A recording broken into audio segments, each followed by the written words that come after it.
Alright, the next status element that we're going to discuss is spinner.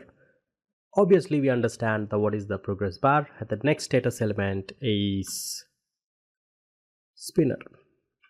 Okay, let me do one thing. It is the spinner.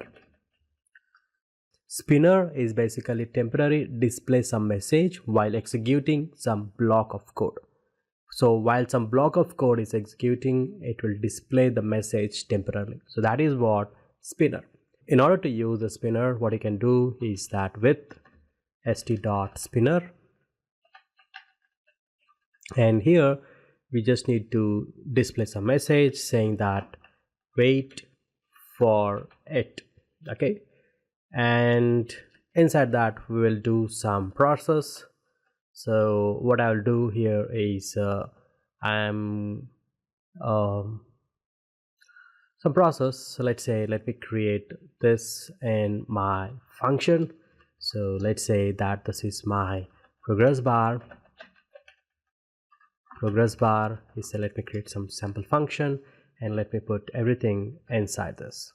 Okay, and instead of this, what I will do is I'll give some step. Let's say instead of every time updating for 1 each, let me update it for 20 times. Okay, so that's what we're going to do now. And so here what I'll do, I will call my progress bar. Okay, or you can say that something is processing. Message is something is processing. Okay,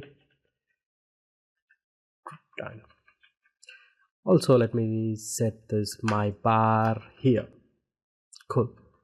Now save this and go back to my page and rerun my application. Now you can see that something is processing, and until that is processing, this is what we can happen here. Oh, we got up to here. So what we will do in order to get the entire information, we set this to 121.